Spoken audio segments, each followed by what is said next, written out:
넌 평생 말다냐? 찰싹 회식장의 손바닥 소리가 울려 퍼졌습니다. 29살 신입사원의 뺨이 빨갛게 달아올랐어요. 하지만 그 누구도 몰랐죠.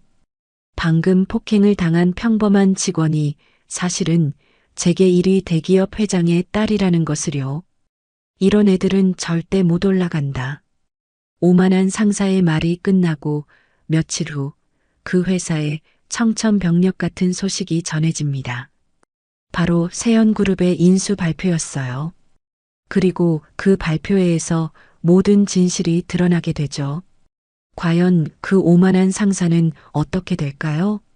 그리고 참고 견뎠던 진짜 후계자의 반격은 얼마나 통쾌할까요? 이야기는 모든 일이 시작되기 한 달 전으로 거슬러 올라갑니다. 서울 강남구 테헤란로에 위치한 중견 전자부품 회사 테크엔진의 12층 사무실에서 박지연이 조용히 키보드를 두드리고 있었습니다. 29살의 지연은 매일 오전 8시 반에 출근해서 깔끔하게 다린 회색 정장을 입고 사무실 한편 구석진 책상에 앉았어요. 지연아, 이 서류들 오늘 안으로 다 정리해놔. 오태식 과장이 지연의 책상 위에 두툼한 서류 뭉치를 퍽 소리나게 던져놨습니다. A4 용지가 수백 장은 되어 보였어요. 네, 과장님. 몇 시까지 완료해드리면 될까요? 지연이 고개를 살짝 숙이며 정중하게 물었습니다.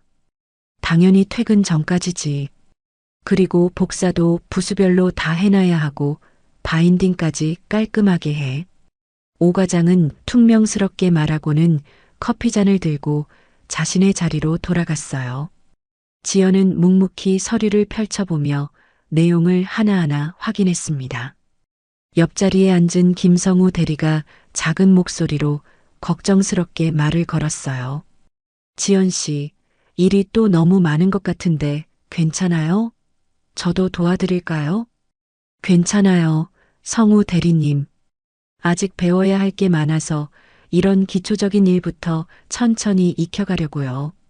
지연의 차분하고 겸손한 대답에 성우 대리는 더욱 안쓰러운 표정을 지었어요. 이 회사의 분위기는 언제나 이런 식이었습니다. 상하 관계가 매우 엄격하고 수직적이었어요. 과장급 이상의 말은 절대적이었고 평사원들은 감히 이의를 제기할 수 없었습니다. 오전 10시경 다른 신입사원들이 회의실로 향하는 모습이 보였어요. 박희진 사원, 이번 신제품 기획 브레인스토밍에 참석하세요. 네, 과장님. 이수민 사원도 같이 오시고요. 감사합니다. 하지만 지연에게는 아무도 말을 걸지 않았습니다.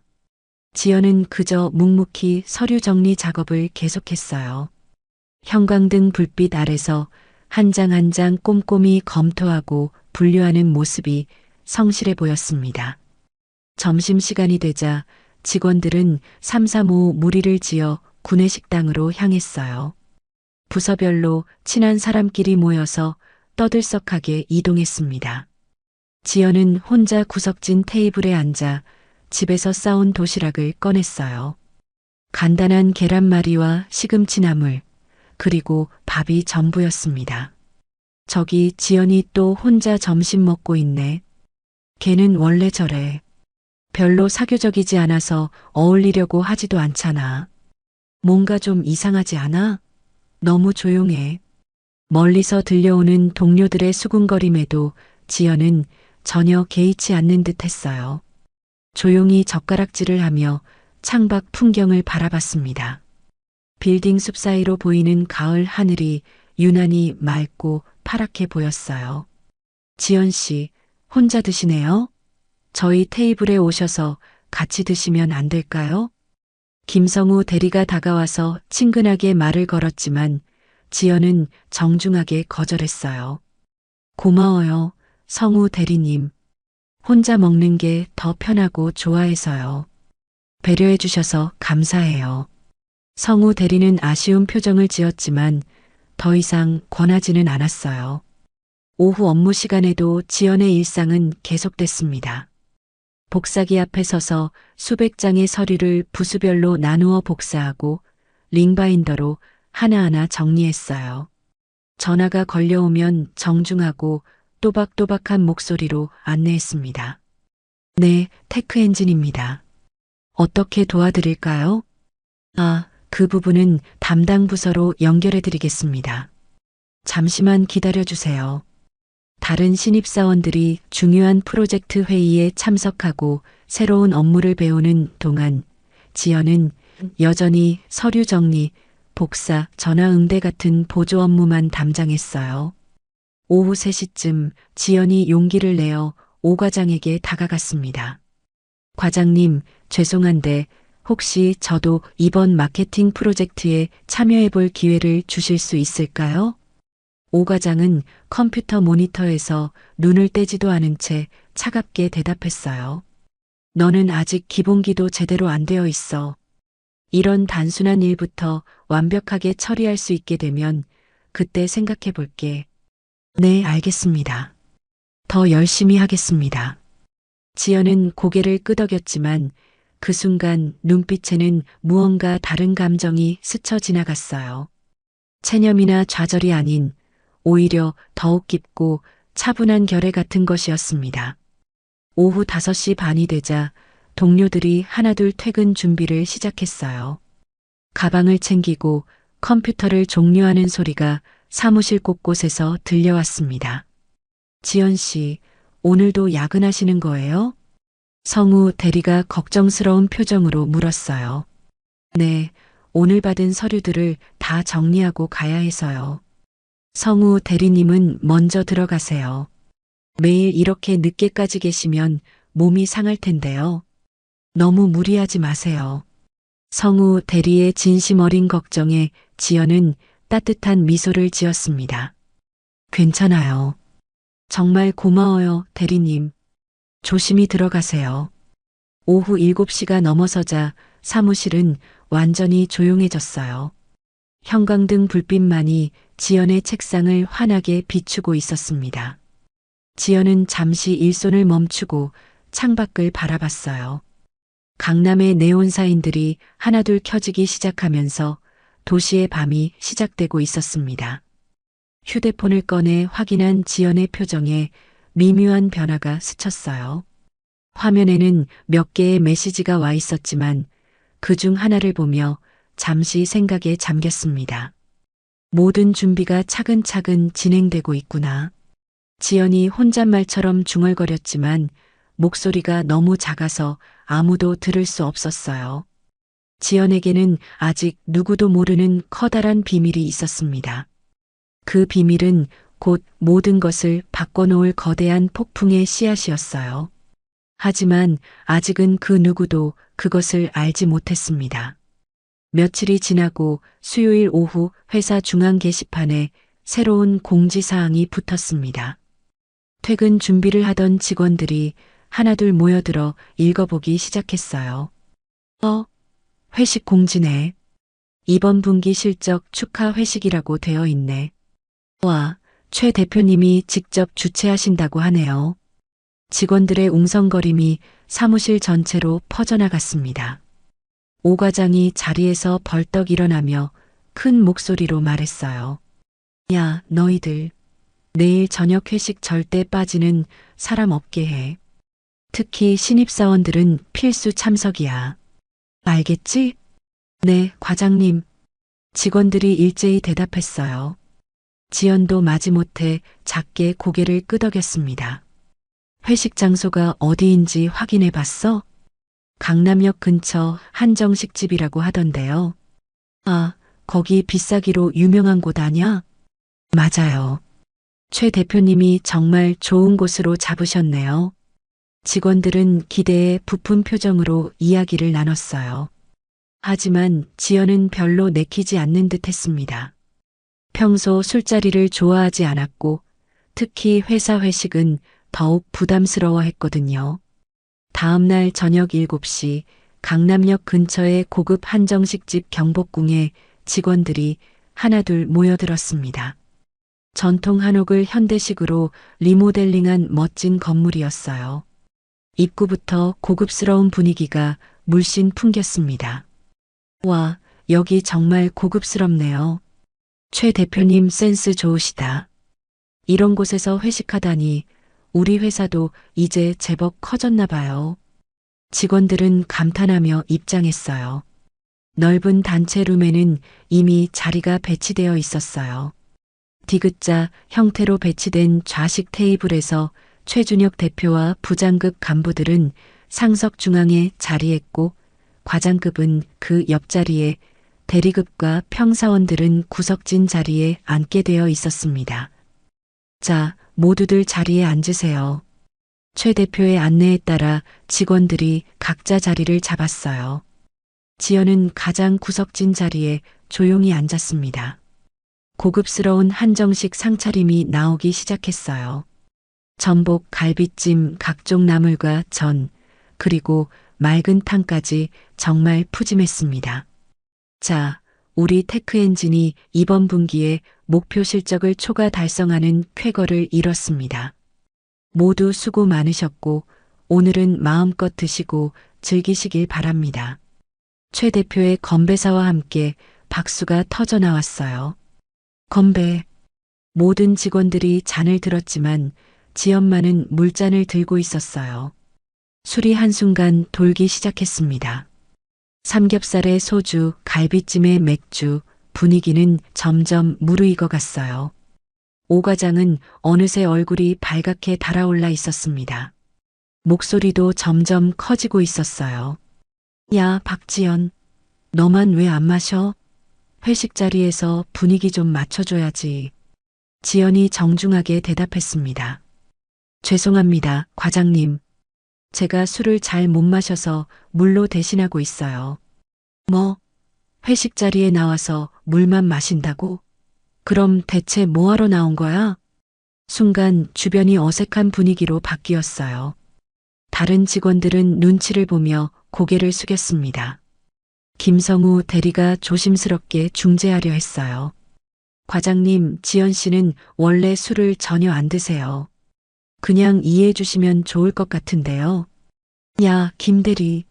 내가 뭔데 끼어들어? 신입사원 교육을 제대로 시켜야 앞으로 회사 생활을 제대로 할 수 있는 거 아니야? 오 과장의 목소리가 점점 거세져서 다른 테이블에서도 이쪽을 힐끗힐끗 바라보기 시작했어요. 지연은 어쩔 수 없다는 듯이 소주잔을 받아들며 말했습니다. 그럼 조금만 마시겠습니다. 그래야지. 이런 자리에서는 분위기 파악을 좀 해야 한다고. 하지만 오 과장은 여기서 멈추지 않았어요. 술이 더 들어가자 계속해서 지연에게 술을 권했습니다. 야, 너 같은 애가 과연 이 회사에서 살아남을 수 있을 것 같냐? 눈치도 없고 센스도 없고. 지연의 얼굴이 점점 굳어져 갔지만 끝까지 참고 아무 말도 하지 않았어요. 주변 동료들도 점점 불편해하는 기색이 역력했습니다. 과장님, 이제 그만하시죠. 지연 씨도 많이 힘들어하는 것 같은데요. 다른 직원이 조심스럽게 말했지만 오 과장은 오히려 더욱 기세등등해졌어요. 힘들어? 이 정도로 힘들어하면 나중에 사회생활을 제대로 할 수 있겠어?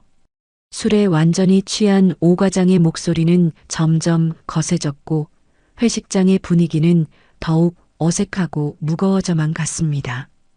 지연은 조용히 앉아 있었지만 손끝이 미세하게 떨리고 있었어요.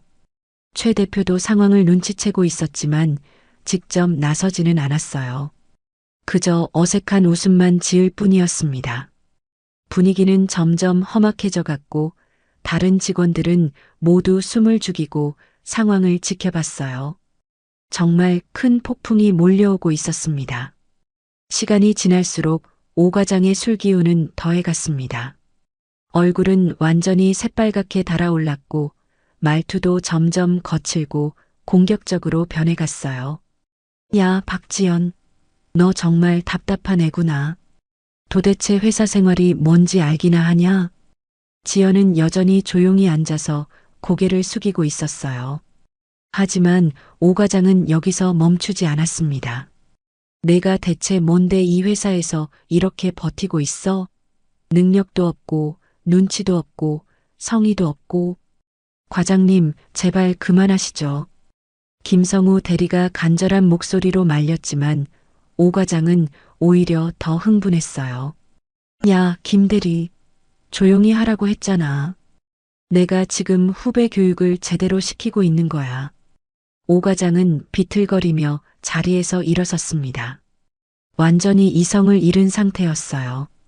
다른 직원들은 모두 숨을 죽이고 긴장한 채 상황을 지켜봤습니다. 너 같은 애들이 진짜 문제야.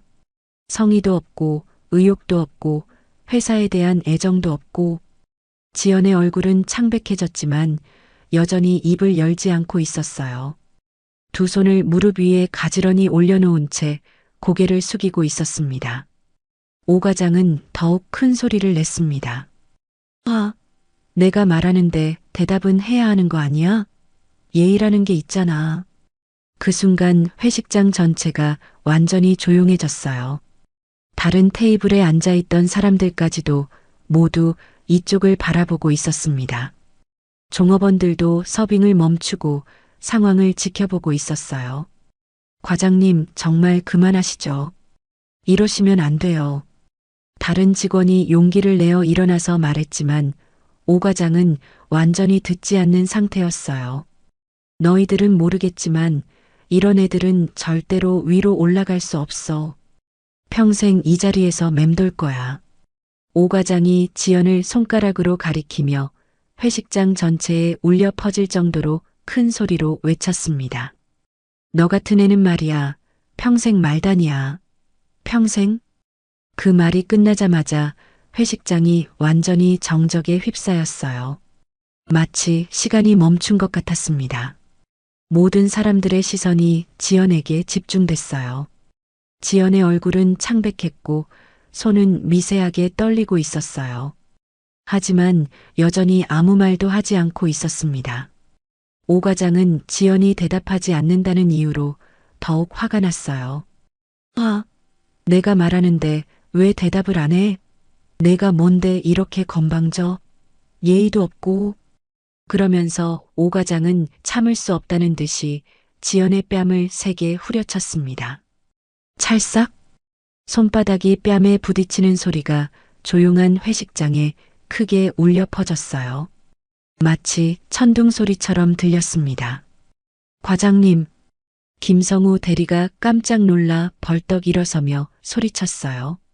다른 직원들도 모두 충격을 받아 입을 벌린 채 그 광경을 바라봤습니다. 어머나, 말도 안 돼. 여기저기서 작은 탄성들이 터져 나왔어요. 뭐야, 다들 왜 그러는 거야? 잘못한 사람 혼내주는 게 이상한 일이냐? 오 과장은 아무렇지도 않은 듯이 말했어요. 마치 당연한 일을 한 것처럼 전혀 잘못했다는 생각이 없어 보였습니다. 지연의 왼쪽 뺨은 빨갛게 달아올라 있었어요. 손자국이 선명하게 남아 있었지만 지연은 눈물 한 방울 흘리지 않았습니다.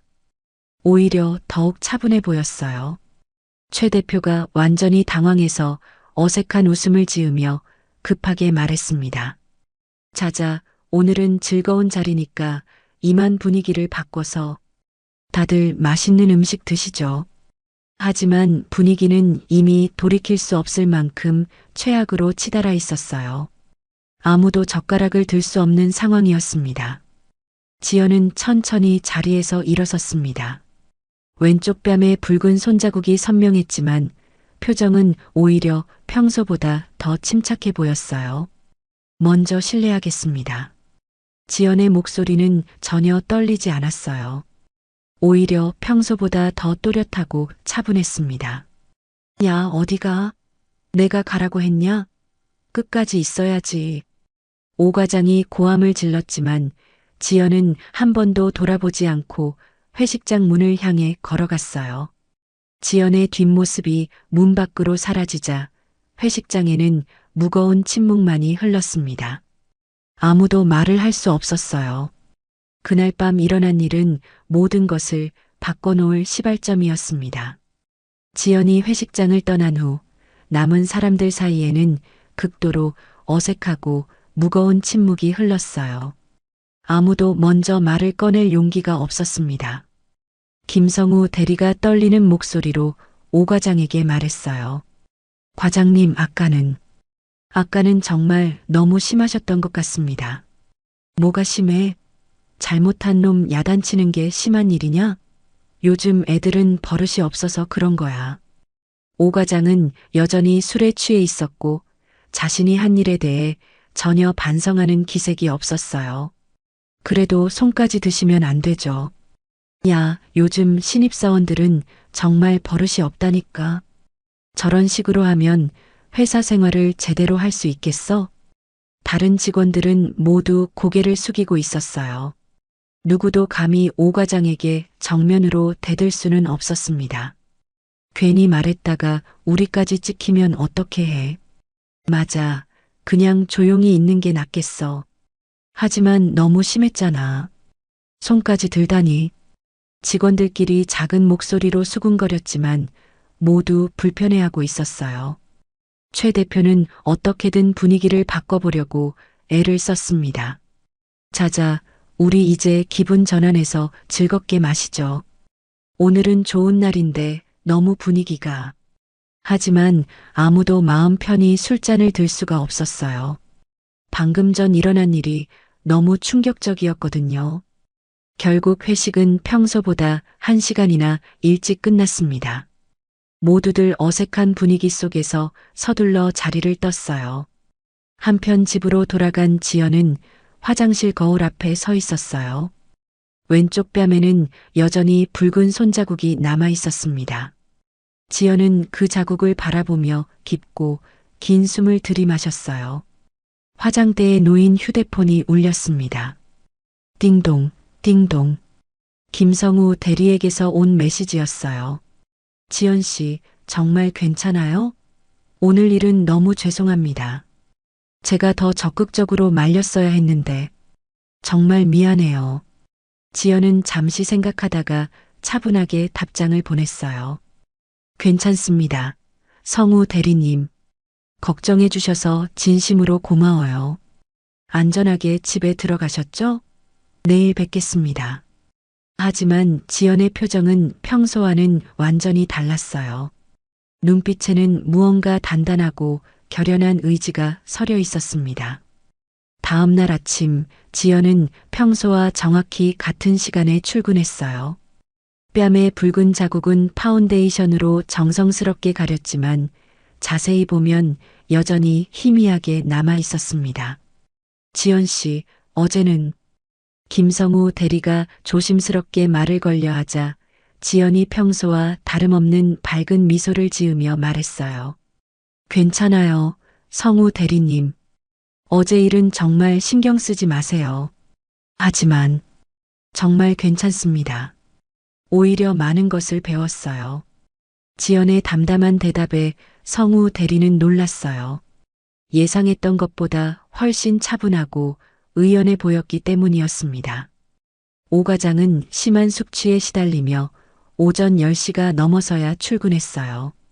머리를 감싸 쥐고 있었고 어젯밤 일을 정확히 기억하고 있는지도 확실하지 않았습니다. 머리야. 어제 너무 마셨나? 과장님 괜찮으세요? 야, 지연아. 아메리카노 좀 진하게 타다 줘. 머리가 깨질 것 같아. 여전히 반말이었어요. 마치 어제 일이 전혀 없었던 것처럼 행동했습니다. 지연은 아무 말 없이 조용히 자리에서 일어나 커피를 타왔어요. 얼굴에는 아무 감정도 드러내지 않았습니다.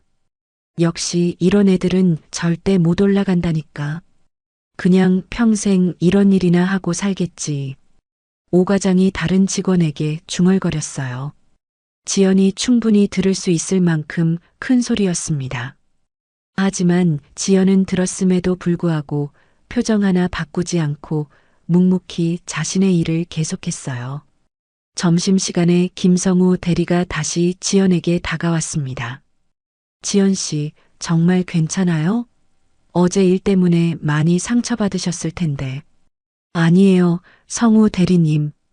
오히려 정말 좋은 공부가 됐어요. 좋은 공부요? 성우 대리가 고개를 갸우뚱했어요.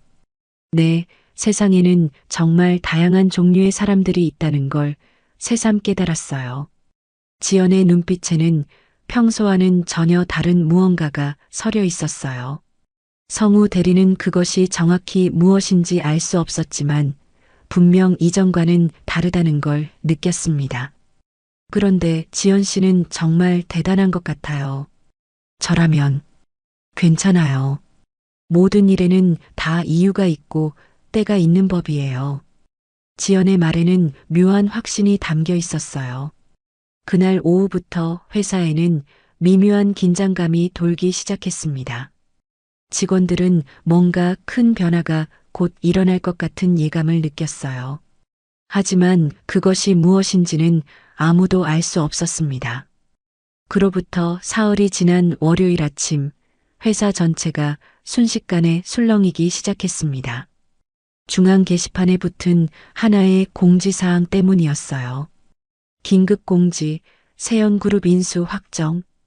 직원들이 우르르 몰려들어 공지문을 읽기 시작했어요. 진짜야? 세연그룹이 우리 회사를 인수한다고? 세연그룹이면 제게 일이 아냐? 대박이다. 이제 우리도 대기업 직원이 되는 거네. 월급도 많이 오를까? 사무실 곳곳에서 흥분된 목소리들이 터져 나왔어요. 세연그룹은 국내 최대 기업으로 모든 직장인들이 한 번쯤 꿈꿔보는 회사였거든요. 오 과장도 잠시 숙취를 잊고 크게 기뻐했습니다. 이야, 드디어 내 인생에도 기회가 온 거구나. 세연그룹이라면 정말 엄청난 회사잖아. 과장님, 정말 축하드려요. 이제 정말 출세하시겠어요. 부하 직원들이 아부 섞인 축하 인사를 건넸어요. 그럼 내가 이번 기회에 세연그룹 임원들과 제대로 인맥을 쌓아야겠어. 이런 기회가 언제 또 올지 모르잖아. 오 과장은 벌써부터 자신의 출세 계획을 세우느라 들떠 있었어요. 과장님은 능력도 뛰어나시니까 분명히 좋은 자리로 가실 거예요. 그럼 당연하지. 나 같은 사람을 세연그룹에서 그냥 놔둘 리가 없어. 최 대표도 급하게 회의를 소집했습니다. 다들 정신 바짝 차리세요. 이번 주 금요일에 세연그룹 본사 대강당에서 공식 인수 발표회가 열립니다. 네, 대표님. 박만호 회장님께서 직접 참석하신다고 하니 모든 직원들이 참석해야 해요. 절대 실수하지 마세요. 박만호 회장이라는 이름이 나오자 직원들은 더욱 흥분했어요. 와, 박만호 회장님을 직접 볼 수 있다니. 재계의 전설이시잖아요. 하지만 기대감과 함께 불안감도 퍼져나가고 있었어요. 그런데 인수되면 구조조정이 있는 거 아냐? 대기업으로 바뀌면 경쟁이 더 심해질 텐데. 우리 같은 평직원들은 어떻게 될까? 혹시 잘릴 수도 있는 거 아냐? 쉿, 조용히 해. 괜히 부정적인 소리 했다가 미리 찍히면 어떻게 해? 걱정 섞인 작은 목소리들이 사무실 구석구석에서 들려왔어요. 그런 가운데서도 지연만은 유독 조용했습니다. 다른 직원들과 달리 흥분하거나 불안해하는 기색이 전혀 없었어요. 오히려 평소보다 더욱 차분해 보였습니다.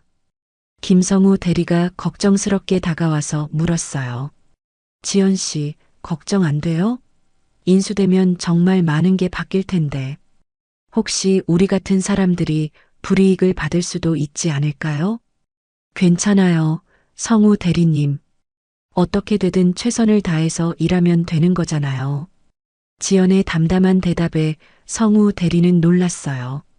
다른 사람들은 모두 흥분하거나 불안해하고 있는데 지연만은 완전히 평정심을 유지하고 있었거든요. 그래도 좀 긴장되지 않아요? 이런 큰 변화가. 아니에요. 오히려 기대돼요. 기대요? 지연의 눈에는 미묘한 기대감이 서려 있었어요. 하지만 그것이 정확히 무엇에 대한 기대인지는 성우 대리도 알 수 없었습니다. 오 과장은 여전히 흥분 상태였어요. 야, 너희들도 이번 기회에 정신 바짝 차려. 세영그룹 회장님께서 직접 오신다니까 절대 실수하면 안 돼. 네, 과장님. 특히 박만호 회장님께 인사드릴 때는 정말 조심해야 해. 첫인상이 중요하거든. 오 과장은 벌써부터 어떻게 인사드릴지, 어떤 말을 해야 좋은 인상을 남길 수 있을지 생각에 잠겨 있었어요. 과장님, 혹시 회장님과 직접 대화할 기회가 있을까요? 당연히 있을 거야. 나는 꼭 개별적으로 인사드릴 거거든. 이런 기회를 놓치면 안 되지. 하지만 속마음은 완전히 달랐어요. 오직 자신의 출세만 생각하고 있었고 다른 직원들은 안중에도 없었습니다. 회사 전체가 기대감과 긴장감 그리고 불안감이 뒤섞인 복잡한 분위기로 들썩였어요. 모든 것이 바뀔 수도 있는 중요한 순간이 코앞으로 다가와 있었습니다. 그런데 그 누구도 몰랐어요. 조용히 자신의 자리에서 일하고 있는 박지현과 세연그룹 사이에 어떤 특별한 관계가 있는지를 말이에요. 지연은 조용히 자신의 휴대폰을 확인했어요. 새로운 메시지가 하나 와 있었습니다. 모든 준비가 완료됐어요. 금요일이 되면 모든 게 드러날 거예요. 지연은 그 메시지를 보며 잠시 미소를 지었지만 너무 작고 빠른 미소라 아무도 눈치채지 못했어요. 이제 정말 모든 것이 시작되는구나. 지연이 혼잣말처럼 중얼거렸지만 목소리가 너무 작아서 아무도 듣지 못했습니다. 진짜 폭풍은 아직 시작되지도 않았어요. 하지만 그 씨앗은 이미 뿌려져 있었습니다. 드디어 금요일 인수 발표 당일이 되었습니다. 세연그룹 본사 대강당은 그야말로 장관을 이뤘어요. 수백 명의 기자들과 관계자들, 그리고 테크엔진의 모든 임직원들이 자리를 가득 메우고 있었습니다. 와, 정말 어마어마하다. 세연그룹 본사가 이렇게 큰 줄 몰랐네요. 저기 보세요. KBS, MBC 기자들도 다 와 있어요. 진짜 큰 뉴스구나. 이렇게 많은 언론사가. 테크엔진 직원들이 웅성거리며 주변을 둘러봤어요. 평생에 한번 보기 힘든 대규모 행사였습니다. 대강당 내부는 최첨단 설비로 꾸며져 있었어요. 거대한 LED 스크린과 고급스러운 조명, 그리고 완벽한 음향 시설까지 갖춰져 있었습니다. 오 과장은 새로 맞춘 정장을 차려입고 넥타이를 여러 번 고쳐맸어요. 오늘이 자신 인생의 가장 중요한 전환점이 될 거라고 확신하고 있었습니다. 오늘이 정말 중요한 날이야. 박만호 회장님께 제대로 인사드려서 좋은 인상을 남겨야지. 과장님 정말 멋지세요. 분명히 좋은 기회가 오실 거예요. 부하 직원들의 아첨에 오 과장은 더욱 우쭐해했어요. 최 대표도 극도로 긴장한 기색이 역력했어요. 손에 든 연설 원고를 계속해서 들여다보며 중얼거렸습니다. 절대 실수하면 안 돼. 이런 자리에서 실수하면 정말 큰일 나는 거야. 오후 2시 정각, 드디어 무대 위에 한 사람이 나타났어요. 은발에 카리스마가 넘치는 위험 있는 모습의 박만호 회장이었습니다. 장내에 우레와 같은 박수가 터져 나왔어요. 모든 사람들이 숨을 죽이고 회장의 모습을 바라봤습니다. 안녕하세요. 세연그룹 회장 박만호입니다. 박 회장의 목소리가 강당 구석구석까지 울려 퍼졌어요. 마이크 없이도 충분히 들릴 정도로 힘있고 웅장한 목소리였습니다. 오늘 이 자리는 단순한 기업 인수 발표회가 아닙니다. 새로운 미래를 여는 매우 특별한 시작의 자리입니다. 박 회장의 말에 모든 사람들이 더욱 집중했어요. 제가 테크엔진을 인수하기로 결정한 데는 여러 이유가 있지만 그 중에서도 매우 특별하고 개인적인 이유가 있습니다. 사람들이 더욱 귀를 기울이기 시작했어요. 개인적인 이유라는 말에 모두 궁금해했습니다. 사실 우리 가족이 테크엔진과 깊은 인연이 있습니다. 우리 집 막내딸이 그 회사에서 일하고 있거든요. 순간 강당 안이 크게 술렁거렸어요. 회장의 딸이 테크엔진에서 일한다는 소식에 모든 사람들이 깜짝 놀랐습니다. 오 과장은 황급히 주변을 둘러보며 생각했어요. 딸, 박만호 회장님의 딸이 우리 회사에 있다고? 도대체 누구지? 설마 우리 중에 회장님 딸이 있다는 건가? 누구일까? 혹시 저 사람? 아니면 저 사람? 직원들이 서로를 의심스럽게 바라보며 수군거렸지만 아무도 답을 알 수 없었어요. 박 회장이 미소를 지으며 다시 입을 열었습니다. 제 딸을 여러분께 직접 소개해드리고 싶습니다. 그리고 무대 옆쪽을 바라보며 따뜻한 목소리로 말했어요. 지연아, 이제 나와도 될 것 같은데? 무대 옆문이 천천히 열렸어요. 모든 사람들의 시선이 그쪽으로 집중됐습니다. 그리고 그 순간 한 사람이 조용히 걸어 나왔어요. 저건 설마 말이 안 돼. 바로 박지연이었습니다. 강당이 순식간에 완전한 정적에 휩싸였어요. 수백 명의 사람들이 모두 입을 벌린 채 믿을 수 없다는 표정으로 지연을 바라봤습니다. 지연이? 우리 회사 지연이 말이야? 이게 무슨... 테크엔진 직원들은 충격에 빠져 서로를 바라봤어요. 특히 오 과장의 얼굴은 새하얗게 질려버렸습니다. 지연은 평소에 조용하고 수줍은 모습과는 전혀 다르게 당당하고 우아하게 무대 중앙으로 걸어갔어요. 마치 원래부터 그 자리에 서기 위해 태어난 사람처럼 자연스러웠습니다. 무대 중앙의 마이크 앞에 선 지연이 차분하고 또렷한 목소리로 말했어요. 안녕하세요. 박지연입니다. 그 목소리에는 평소에 작고 조심스러운 톤이 아닌 자신감과 품격이 넘치는 당당한 울림이 담겨 있었어요. 박 회장이 자랑스러운 미소를 지으며 말을 이었습니다.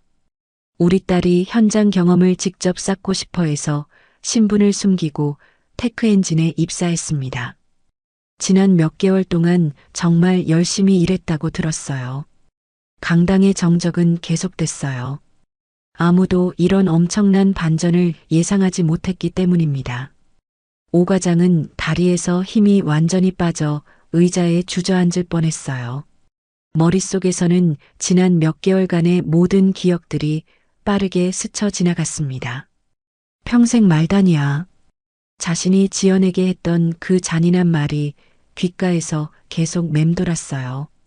등줄기로 식은땀이 줄줄 흘러내렸습니다. 회식 자리에서 뺨을 때린 일까지 오 과장의 얼굴은 점점 더 창백해져 갔어요. 김성우 대리는 눈물을 글썽이며 작게 박수를 치기 시작했어요. 지연 씨, 정말 어떻게... 감격스러운 목소리로 중얼거렸습니다. 다른 직원들도 하나둘 정신을 차리고 박수를 치기 시작했어요. 하지만 여전히 믿기지 않는다는 표정들이었습니다. 지연이 무대에서 강당을 천천히 내려다봤어요. 그 시선이 오 과장과 마주쳤을 때 오 과장은 더 이상 견딜 수 없을 것 같았습니다. 온몸이 떨렸어요. 박 회장이 다시 마이크 앞으로 나섰습니다. 우리 딸이 현장에서 직접 경험한 것들을 바탕으로 앞으로 더욱 훌륭한 기업을 만들어갈 것입니다. 지연도 마이크를 잡고 차분하게 말했어요. 그동안 테크엔진에서 정말 많은 것을 배웠습니다. 직원들과 함께 일하면서 현장의 소중함을 깨달았어요. 하지만 그 말 속에는 미묘한 의미가 담겨 있었어요. 현장에서 겪은 모든 일들을 다 알고 있다는 뜻이기도 했거든요. 강당 안의 분위기가 완전히 뒤바뀌는 순간이었어요. 그 누구도 예상하지 못했던 엄청난 반전이 일어난 거예요. 박 회장의 표정이 점점 진지해졌습니다. 따뜻했던 미소가 사라지고 날카로우면서도 차가운 눈빛으로 바뀌었어요. 딸이 그동안 회사에서 어떤 일들을 겪었는지 충분히 알고 있었기 때문이었습니다. 지연아, 그동안 회사 생활은 어땠니? 혹시 어려운 일은 없었니? 박 회장의 질문에 강당 안의 모든 사람들이 숨을 죽였어요. 지연은 잠시 망설이는 듯한 표정을 지었어요. 그리고 조심스럽게 대답했습니다. 여기서는 회장님이라고 불러드려야 하지 않을까요? 그래, 맞다. 공식 석상이니까 그렇게 하자. 그런데 정말로 묻고 싶구나. 혹시 어려운 일은 없었니? 지연이 천천히 고개를 돌려 오 과장이 앉아 있는 쪽을 바라봤어요. 오 과장은 얼굴이 새파랗게 질린 채 온몸에서 식은땀을 흘리고 있었습니다. 있었습니다, 회장님. 지연의 대답이 마이크를 통해 강당 전체에 울려 퍼졌어요. 박 회장의 눈빛이 더욱 차갑게 변했습니다. 어떤 일이었니? 회식 자리에서 심각한 인격 모독과 폭행을 당했습니다. 순간 강당 안이 다시 한번 완전히 고요해졌어요. 기자들이 급하게 카메라와 녹음기를 들이대기 시작했습니다. 오 과장이 급하게 자리에서 벌떡 일어섰어요. 아닙니다. 완전히 오해입니다. 저는 정말 몰랐어요. 회장님 딸인 줄 전혀 몰랐다고요. 하지만 박 회장은 오 과장을 바라보지도 않았어요. 시선은 오직 지연에게만 고정되어 있었습니다. 김성우 대리가 떨리는 목소리로 용기를 내어 일어섰습니다. 저도 그 자리에 있었습니다. 정말 심했어요. 다른 직원들도 하나둘 고개를 끄덕이기 시작했어요. 더 이상 진실을 숨길 수 없었습니다. 회식 자리에서 계속 술을 강요했어요. 그리고 평생 말단이라며 심하게 모욕했습니다. 마지막에는 뺨까지 때렸어요. 직원들의 증언이 이어졌어요. 그동안 지켜보기만 했던 사람들이 용기를 내어 진실을 말하기 시작한 거예요. 박 회장이 얼음장처럼 차가운 목소리로 물었습니다. 누가 그런 짓을 했습니까? 지연이 조용히 오 과장을 가리켰어요. 오태식 과장님이십니다. 오 과장은 완전히 무너졌어요. 무릎이 꺾여 바닥에 주저앉을 뻔했습니다. 회장님, 정말 죄송합니다. 저는 정말 몰랐어요. 회장님 따님인 줄 꿈에도 몰랐다고요. 몰랐다고요? 박 회장의 목소리에는 차가운 분노가 담겨 있었어요. 제 딸이 누구든 상관없이 직원을 그렇게 대하면 안 되는 거 아닙니까? 오 과장은 더 이상 할 말이 없었어요. 박 회장이 최 대표를 날카롭게 바라봤어요. 최 대표님, 이런 일이 회사에서 일어나는 것을 알고 계셨습니까? 최 대표도 완전히 당황해서 말을 더듬었어요. 아닙니다. 저도 정확한 상황은 잘 파악하지 못했다고요? 회식 자리에서 일어난 일을 대표가 모른다고 하십니까? 박 회장의 목소리가 더욱 차가워졌어요. 이런 일을 방치하고 심지어 묵인한 관리자들과는 더 이상 함께 일할 수 없습니다. 박 회장이 수행원에게 손짓을 했어요. 즉시 비상인사위원회를 소집하세요. 부적절한 행동을 한 모든 관리자들은 즉시 해임 조치합니다. 오 과장이 완전히 절망한 표정으로 바닥에 무릎을 꿇었어요. 회장님, 제발 한 번만 기회를 주세요. 정말 실수였어요. 다시는 이런 일 없을 거라고 맹세드릴게요. 하지만 박 회장은 그를 바라보지도 않았어요. 이미 결정된 일이었습니다. 보안 요원들이 나타나서 오 과장을 부축해 강당 밖으로 데려갔습니다. 제발 한 번만 용서해 주세요. 저한테는 가족이 있어요. 오 과장의 절절한 외침이 강당에 울려 퍼졌지만 아무도 동정하지 않았어요. 그동안의 행동을 생각하면 당연한 결과였거든요. 최 대표도 결국 해임 통보를 받았습니다. 그동안 오 과장의 행동을 알면서도 제대로 제재하지 않았던 것에 대한 책임이었어요. 직원들은 모두 숨을 죽이고 이 모든 상황을 지켜봤습니다. 권력이 얼마나 무서운 것인지, 그리고 올바른 것과 그렇지 않은 것의 결과가 얼마나 극명하게 갈릴 수 있는지를 절실히 느꼈어요. 지연이 다시 마이크 앞으로 나섰습니다. 앞으로는 모든 직원이 존중받고 공정하게 대우받는 회사를 만들어 가겠습니다. 박 회장이 자랑스러운 표정으로 딸을 바라봤어요. 우리 딸이 앞으로 여러분들과 함께 새로운 테크 엔진을 만들어 갈 것입니다. 강당에 뜨거운 박수가 터져 나왔어요. 이번에는 진심 어린 박수였습니다. 두려움이 아닌 희망에서 우러나온 박수였어요. 권력의 판도가 완전히 뒤바뀐 역사적인 순간이었습니다. 그로부터 보름이 지났습니다. 테크 엔진은 완전히 새로운 모습으로 탈바꿈해 있었어요. 지연은 더 이상 구석진 자리의 평범한 신입사원이 아니었습니다. 지연 상무님, 이번 신제품 개발 프로젝트 계획서 검토 부탁드립니다. 직원들이 정중하고 자연스럽게 존댓말로 지연에게 말을 걸었어요. 하지만 지연은 여전히 겸손하고 친근한 모습을 잃지 않았습니다. 네, 함께 천천히 검토해봐요. 좋은 아이디어나 개선점이 있으면 언제든 말씀해 주세요. 김성우 대리가 감격한 표정으로 지연을 바라보며 말했어요.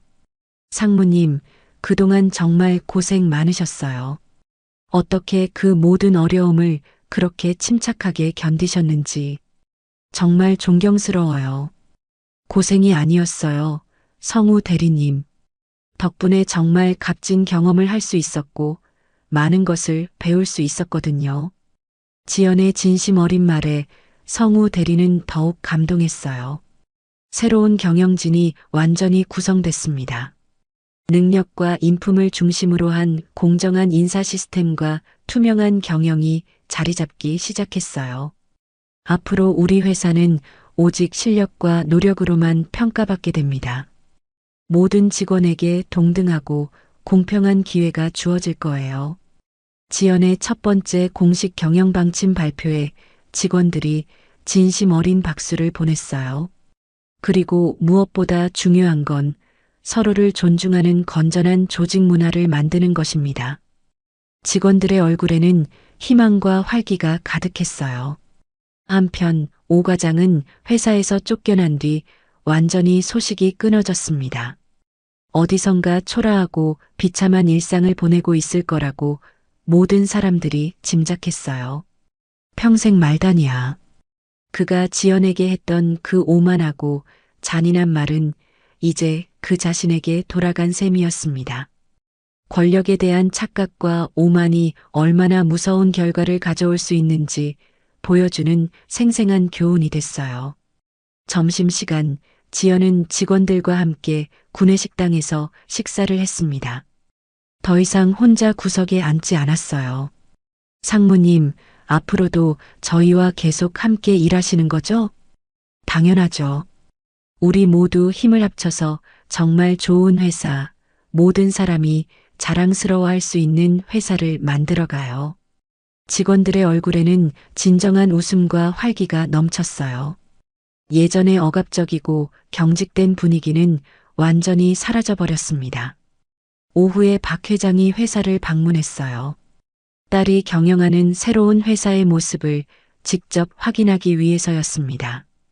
지연아, 정말 잘하고 있구나. 아빠가 자랑스럽다. 고마워요, 아빠. 아니, 회장님. 박 회장은 흐뭇한 미소를 지었어요. 처음에 내가 현장 경험을 쌓고 싶다고 했을 때는 걱정도 많이 했지만 정말 의미 있는 경험을 한 것 같다. 네, 정말 많은 걸 깨달았어요. 진짜 리더십이 무엇인지, 사람을 어떻게 대해야 하는지, 조직이 어떻게 운영되어야 하는지. 지연의 말에는 깊은 성찰과 확신이 담겨 있었어요. 회사는 완전히 새롭게 태어났습니다. 직원들은 더 이상 눈치를 보며 일하지 않았고 자유롭고 창의적으로 의견을 나눴어요. 혁신적인 아이디어들이 계속해서 나왔고 업무 효율성도 크게 향상됐습니다. 이제 정말 일하는 맛이 나네요. 맞아요. 이런 게 진짜 회사 생활이죠. 상무님 덕분에 완전히 달라졌어요. 직원들의 만족도는 최고치를 기록했어요. 지연은 창밖을 바라보며 깊은 생각에 잠겼어요. 그동안의 힘들고 어려웠던 시간들이 결코 헛되지 않았다는 확신이 들었습니다. 모든 사람은 존중받을 가치가 있고 공정한 대우를 받을 권리가 있어요. 그것이 진정한 조직의 출발점이죠. 지연의 철학의 주변에 있던 모든 직원들이 깊이 공감하며 고개를 끄덕였어요. 권력을 남용하고 약자를 괴롭혔던 오만한 상사는 사라졌고 진정한 리더십과 인격을 갖춘 경영자가 그 자리를 대신했습니다. 정의가 승리하고 선량함이 보상받는 아름다운 결말이었어요. 평생 말단이라는 모욕적이고 잔인한 말은 이제 권력의 오만함을 경계하는 역사적 상징이 됐습니다. 그 누구도 다른 사람을 함부로 무시하고 모독해서는 안 된다는 영원한 교훈과 함께 말이에요. 새로운 출발이었습니다.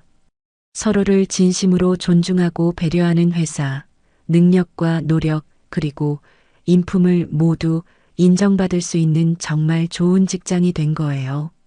그로부터 석 달이 더 지났습니다. 테크엔진은 세연그룹의 핵심 자회사로 자리 잡으며 업계에서 주목받는 기업으로 성장하고 있었어요. 상무님, 이번 분기 매출이 전년 동기 대비 30%나 증가했습니다. 재무팀장이 기쁜 소식을 전했어요. 지연은 미소를 지으며 고개를 끄덕였습니다. 모든 직원들이 열심히 해준 결과예요. 정말 고맙죠. 새로운 조직 문화가 정착되면서 직원들의 창의성과 열정이 폭발적으로 증가한 결과였어요. 그날 오후 지연은 우연히 회사 근처 카페에서 익숙한 뒷모습을 보았습니다. 초라한 정장을 입은 중년 남성이 혼자 앉아 있었어요. 오태식이었습니다. 지연은 잠시 망설이다가 그에게 다가갔어요. 오 과장님. 오태식이 깜짝 놀라며 돌아봤습니다. 얼굴은 몰라보게 초췌해져 있었어요. 지연 씨. 아니 상무님.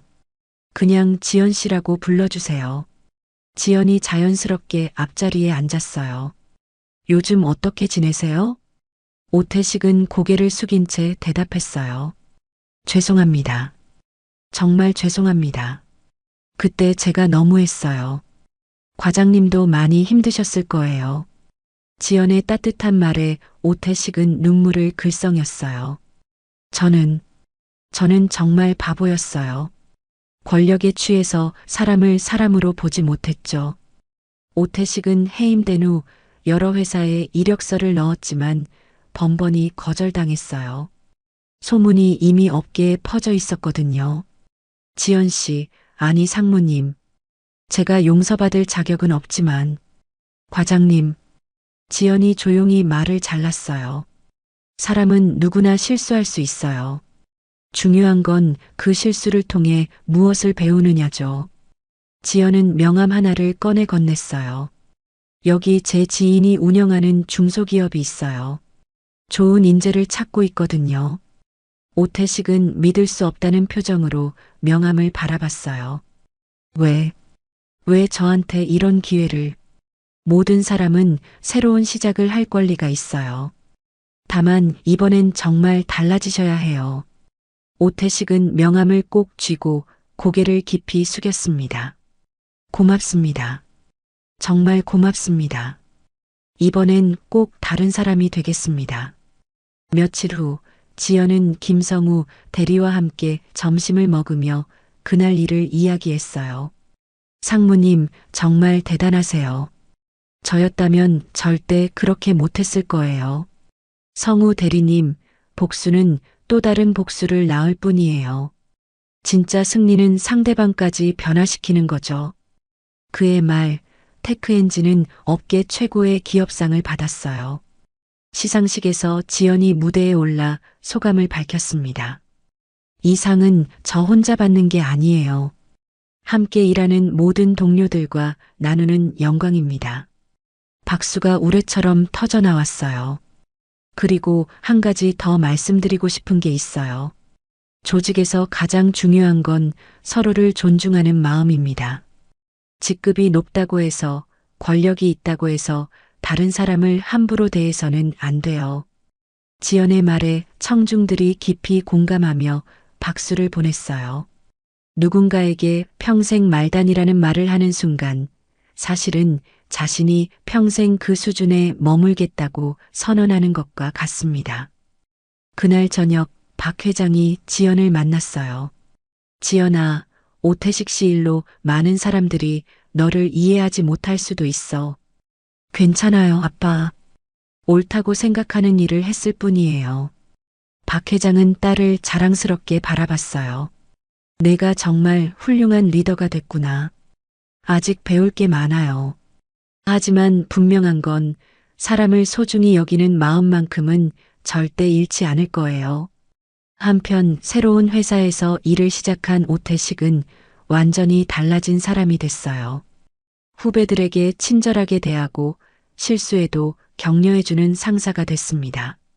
과장님, 요즘 정말 다르세요. 응, 나도 한때는 바보였거든. 하지만 정말 좋은 사람을 만나서 깨달았어. 사람을 대하는 진짜 방법을 말이야. 오태식은 가끔 테크엔진 소식을 들을 때마다 지연에게 감사한 마음을 잊지 않았어요. 계절이 바뀌고 또 바뀌었습니다. 테크엔진은 국내를 넘어 해외로도 진출하며 글로벌 기업으로 성장했어요.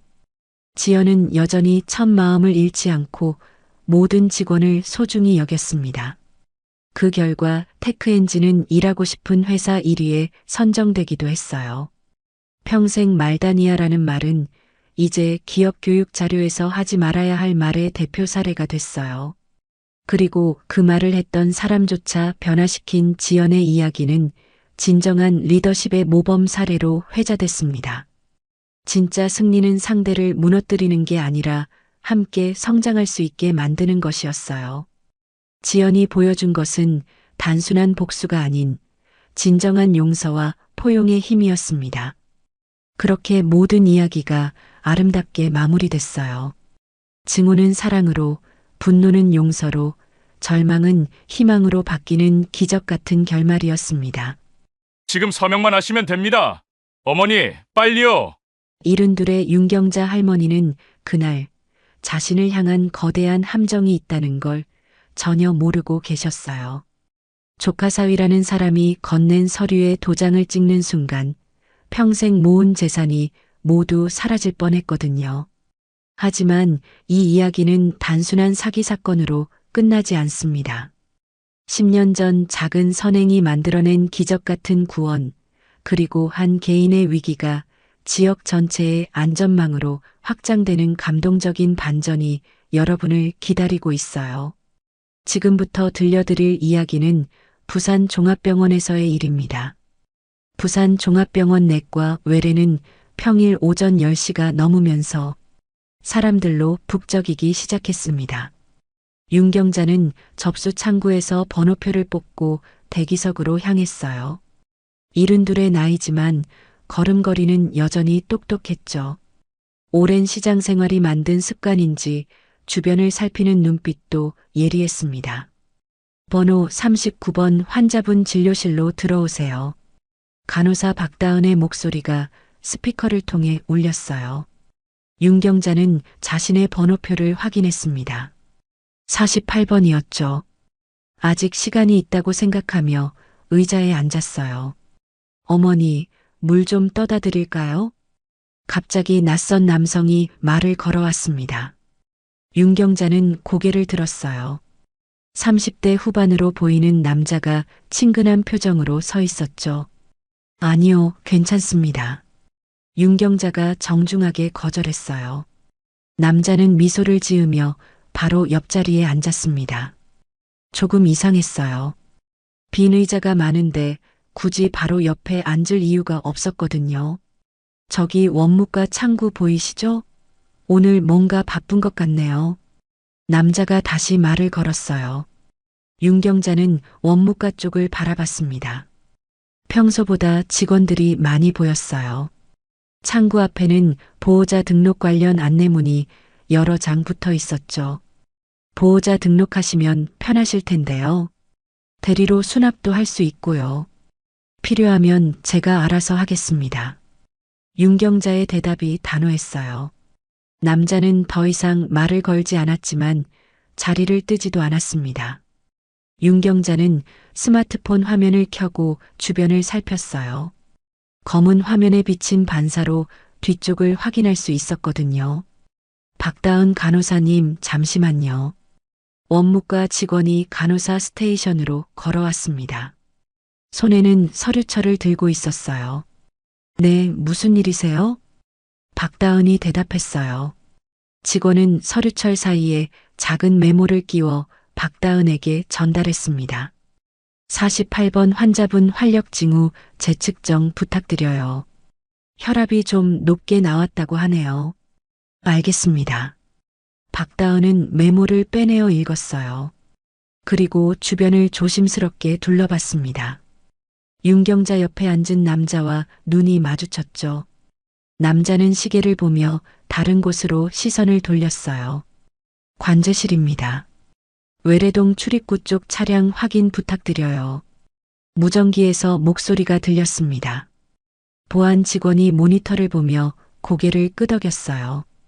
흰색 승합차 한 대가 출입구 근처에 계속 정차해 있었거든요. 차량 번호 확인됐습니다. 렌터카네요. 승차 인원은 몇 명인가요? 1명 정도 보입니다. 운전석에만 사람이 앉아 있어요. 윤경자는 이상한 기분이 들었어요. 남자가 자리를 옮기지 않고 계속 앉아 있는 것도 그랬고요. 게다가 다른 곳에도 비슷한 나이대 남성 2명이 더 있었습니다. 모두 번호표는 없어 보였어요. 번호 48번 환자분. 박다은이 윤경자를 불렀어요. 목소리에 평소와 다른 긴장감이 섞여 있었습니다. 네, 여기 있습니다. 윤경자가 일어났어요. 옆에 앉아있던 남자도 함께 일어났습니다. 어머니 혼자 가시기 힘드실 텐데 제가 함께 가드릴까요? 아니요, 혼자 갈 수 있어요. 윤경자는 단호하게 거절했어요. 그런데 남자는 계속 따라오려고 했습니다. 잠깐만요. 보호자이신가요? 박다은이 남자에게 물었어요. 남자는 당황한 기색을 보였습니다. 네, 조카 사위예요.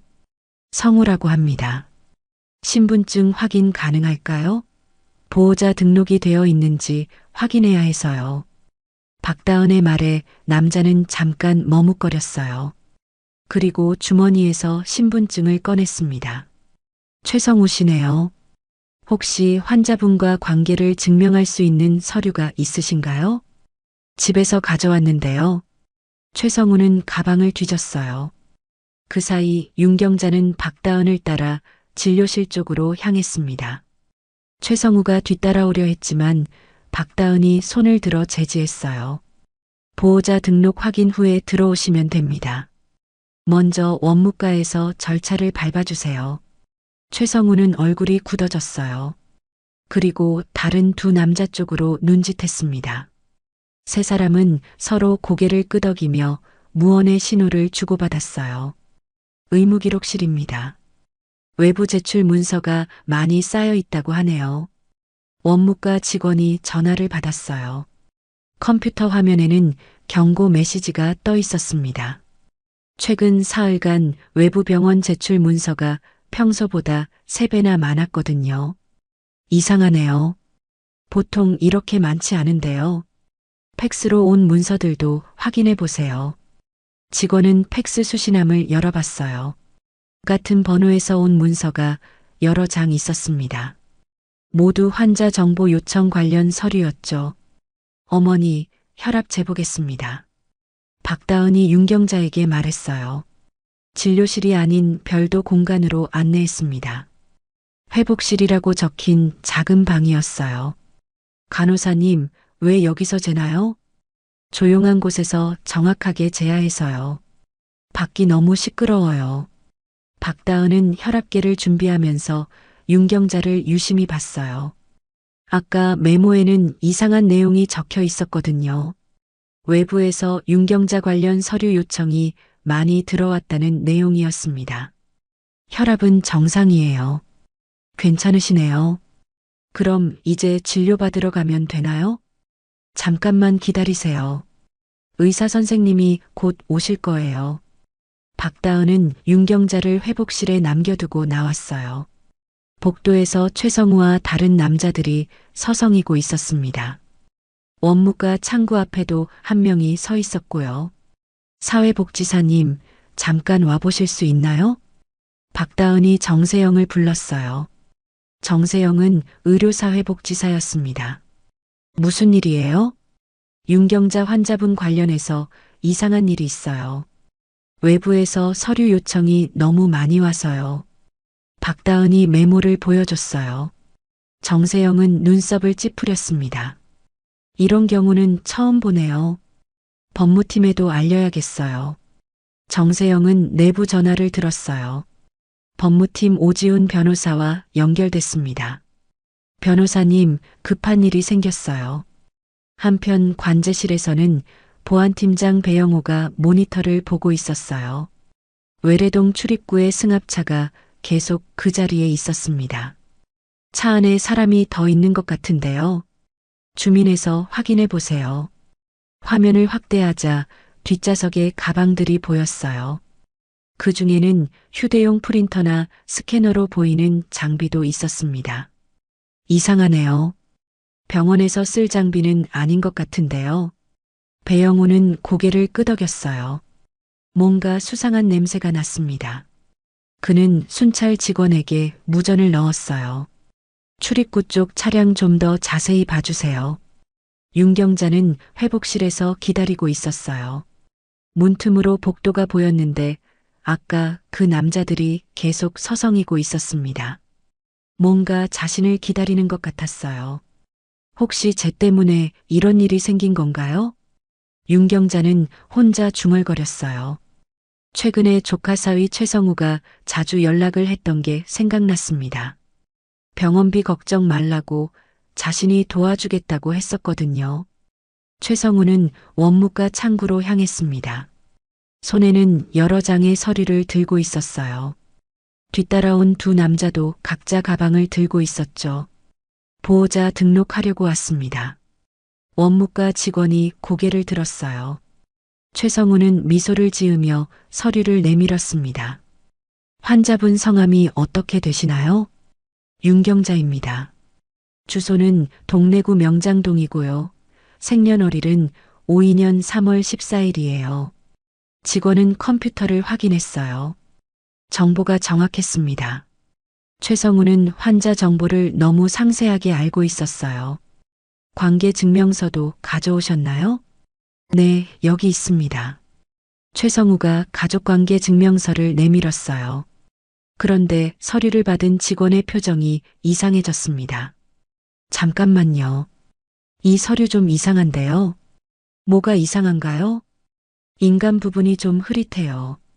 복사본인 것 같은데요. 최성우는 당황했어요. 옆에 서 있던 장도훈이 다가왔습니다. 손에는 작은 가방을 들고 있었어요. 원본도 가져왔어요.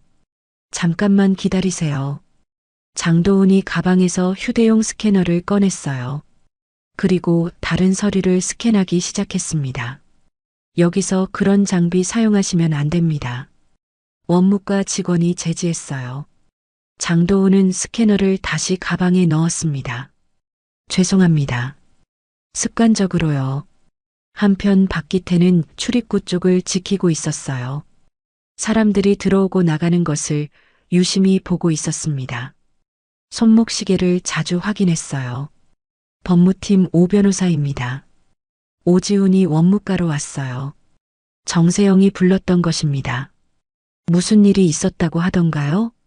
환자분 관련 서류 요청이 너무 많이 들어왔어요. 그런데 보호자라는 분이 와서 등록하려고 하는데요. 오지훈은 최성우를 봤어요. 최성우는 불안한 표정을 지었습니다.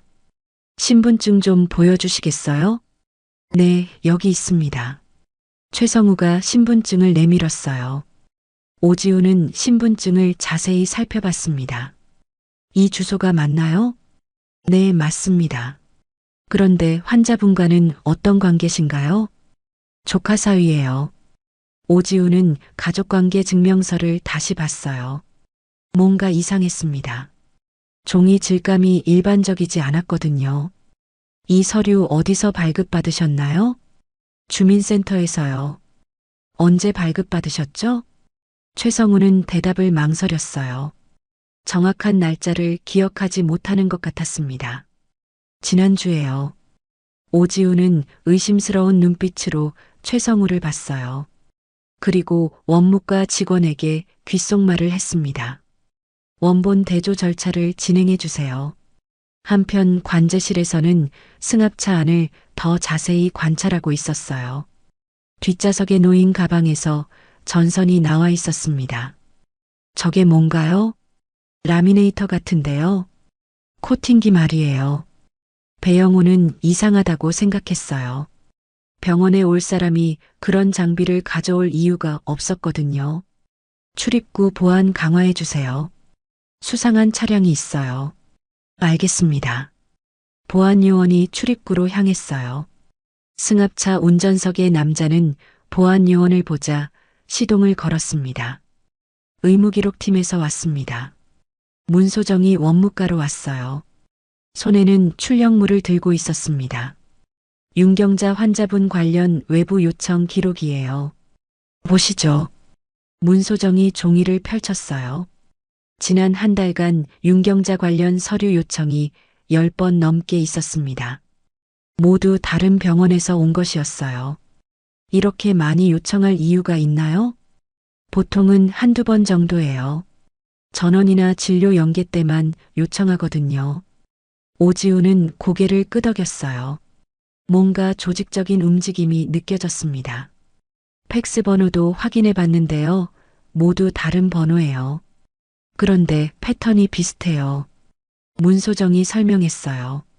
팩스 번호들이 모두 가상번호 서비스를 사용하고 있었습니다.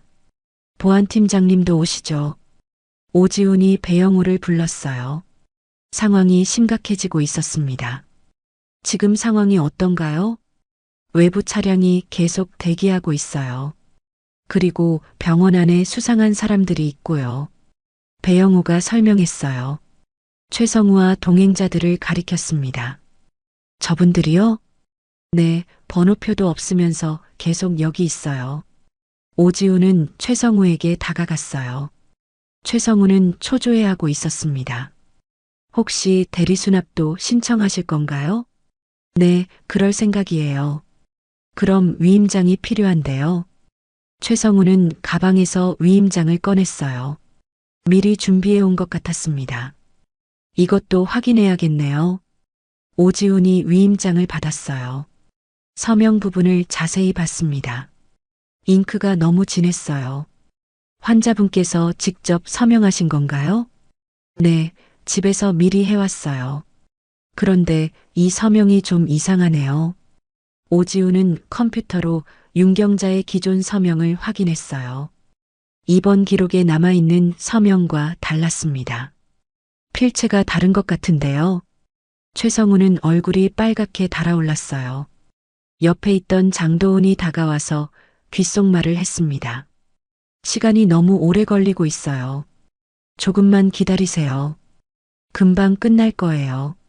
최성우가 장도훈에게 대답했어요. 하지만 목소리에 불안감이 섞여 있었습니다. 보안팀에서 나왔습니다. 보안 요원이 최성우에게 다가왔어요.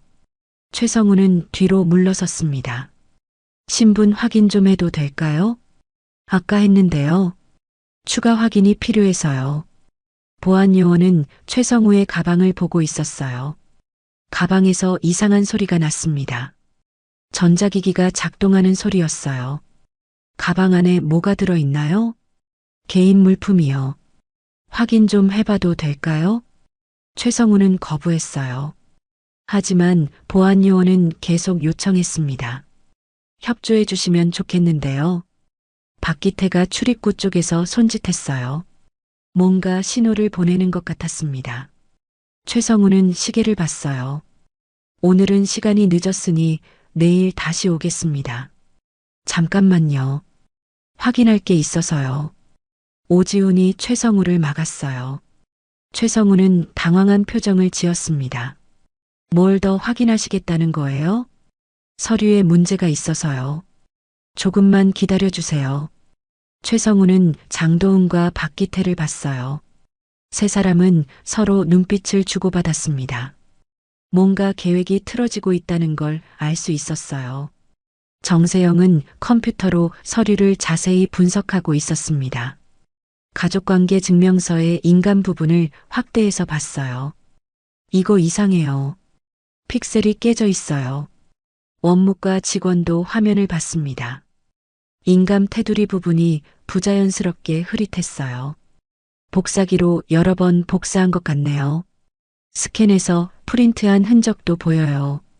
정세영은 다른 서류도 확인했어요. 위임장의 서명 부분도 마찬가지였습니다. 잉크가 번진 부분이 있었어요. 이건 볼펜으로 쓴 게 아니에요. 프린터로 인쇄한 거예요. 오지훈이 고개를 끄덕였어요. 의심이 확신으로 바뀌고 있었습니다. 대법원 등기소 사이트에서 확인해 봐야겠어요. 오지훈은 인터넷으로 등기소에 접속했어요. 윤경자 명의 부동산 등기 열람 기록을 찾았습니다. 어라, 이상하네요. 뭐가요? 지난 한 달간 등기 열람이 10번 넘게 있었어요. 모두 같은 IP에서요. 화면에는 접속 기록이 자세히 나와 있었어요. 동일한 IP 주소에서 반복적으로 접속한 흔적이 있었습니다. 이 IP는 어디 건가요? 인터넷 카페나 PC방에서 쓰는 것 같은데요. 정세영은 더 자세한 정보를 찾았어요. 해당 IP는 부산 해운대구의 한 PC방이었습니다. PC방에서 등기를 열람할 이유가 있을까요? 일반인은 거의 없죠. 부동산 업체나 법무사들이 주로 이용하는데요. 오지훈은 최성우를 다시 봤어요. 최성우는 계속 시계를 확인하고 있었습니다. 혹시 부동산 관련 일을 하세요? 아니요, 그냥 회사원이에요. 어떤 회사에 다니시는데요? 최성우는 대답을 망설였어요. 정확한 회사명을 말하지 못했습니다. 그냥 작은 회사예요. 한편 관제실에서는 더 정확한 정보를 파악하고 있었어요. 승합차 번호를 조회한 결과가 나왔습니다. 렌터카 회사에 확인했어요. 어제 대여된 차량이에요. 대여인은 누구인가요? 박기태라는 사람이에요. 배영우는 박기태를 찾았어요. 출입구 근처에 서 있는 남자였습니다. 저 사람이네요. 배영우는 보안요원에게 지시했어요. 박기태를 주의 깊게 관찰하라고 했습니다. 움직임이 수상해요. 계속 밖을 보고 있어요. 차 안에도 사람이 더 있는 것 같은데요. 관제실 모니터를 보니 승합차 뒷좌석에서 움직임이 포착됐어요. 한 명이 더 타고 있는 것 같았습니다. 총 몇 명인지 정확히 파악해 주세요. 네, 알겠습니다. 문소정은 의무기록 시스템을 더 자세히 조회했어요. 윤경자 관련 외부 요청이 언제부터 시작됐는지 확인했습니다. 한 달 전부터 시작됐네요. 처음에는 일주일에 한 번 정도였는데요. 지금은요? 하루에 2~3번씩 와요.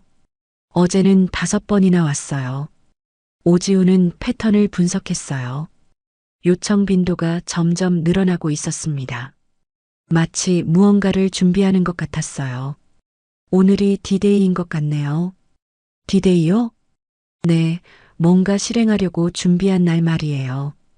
오지훈은 경찰에 신고하기로 결정했어요. 상황이 심각해지고 있었습니다. 일일이 신고해야겠어요. 사기 시도로 보이는데요. 지금 바로 하시겠어요? 네, 미리 준비해둬야죠. 정세영은 사회복지사 네트워크를 통해 확인했어요. 비슷한 사례가 있었는지 알아봤습니다. 작년에도 비슷한 일이 있었어요. 고령자 대상 위임 사기였는데요. 어떤 수법이었나요? 병원에서 보호자인 척하면서 위임장을 받아내는 거였어요. 그 다음에 재산을 처분하는 거죠.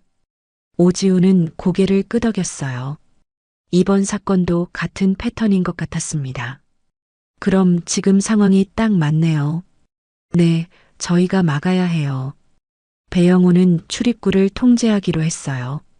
수상한 사람들이 도망가지 못하도록 조치를 취했습니다. 출입문을 한 방향으로만 열어주세요. 들어오는 것만 허용하고 나가는 건 통제하시겠다는 거죠? 네, 일단 그렇게 해주세요. 보안요원이 출입문 설정을 바꿨어요. 이제 밖으로 나가려면 보안실을 거쳐야 했습니다. 법무팀에서 나왔습니다. 오지훈이 최성우에게 다가갔어요. 최성우는 불안한 표정을 지었습니다. 성년후견 관련해서 질문이 있어요. 성년후견이요? 네, 혹시 신청 준비하고 계신가요? 최성우는 당황했어요. 성년후견에 대해 물어볼 줄 몰랐거든요. 그런 건 아니고요.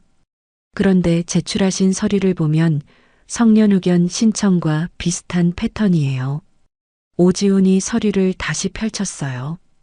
위임장과 가족관계 증명서, 그리고 대리수납 신청서까지 모두 갖춰져 있었습니다. 이런 서류 세트는 보통 성년후견 신청할 때 준비하는 거예요. 최성우는 말문이 막혔어요. 어떻게 대답해야 할지 몰랐습니다.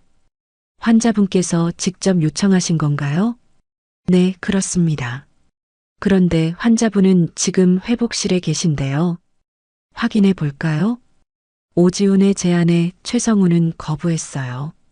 환자를 만나는 것을 원하지 않았습니다. 피곤하실 테니 나중에 하죠. 확인은 필요해요. 본인 의사를 직접 들어야 하거든요. 장도훈이 최성우에게 다가와서 속삭였어요. 뭔가 급한 이야기를 나누는 것 같았습니다. 시간이 너무 오래 걸리는데요. 조금만 더 기다리세요.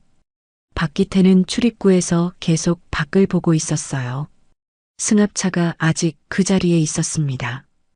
운전석의 남자와 눈빛을 주고받았어요. 뭔가 잘못되고 있어요. 박기태가 최성우에게 와서 말했어요. 목소리가 긴장되어 있었습니다. 출입문이 이상해요. 나가려고 하니까 막혀 있어요. 최성우는 얼굴이 하얗게 변했어요. 상황이 통제되고 있다는 걸 깨달았습니다. 어떻게 하죠? 일단 진정하세요. 하지만 세 사람의 표정은 점점 어두워졌어요.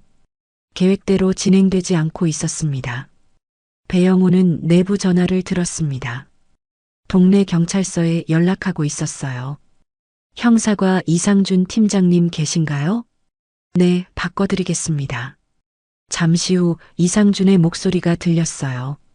굵직한 목소리였습니다. 무슨 일이세요? 병원에서 이상한 일이 벌어지고 있어요.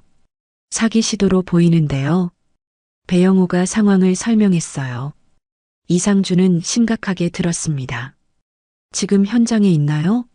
네, 아직 병원 안에 있어요. 3명이요. 알겠습니다. 바로 나가겠어요. 이상준은 부하 형사들을 불렀어요. 현장 출동 준비를 했습니다. 동래구 종합병원으로 출동이에요. 사기 현행범 체포건이에요. 몇 명이나 가면 될까요? 넉넉하게 5명 정도 가죠. 조직적일 가능성이 있어요. 한편 병원에서는 최종 확인 작업이 진행되고 있었어요. 오지훈은 모든 증거를 정리했습니다. 서류 위조, 신분 사칭, 개인정보 무단 열람까지 확인됐어요. 정세영도 자료를 정리했어요. 외부 요청 기록과 팩스 수신 내역을 모두 출력했습니다. 이것들 다 증거가 될 수 있어요. 문소정은 시스템 로그를 백업했어요. 해킹이나 삭제를 방지하기 위해서였습니다. 의무기록 접근 기록도 모두 보존했어요. 최성우는 점점 불안해했어요.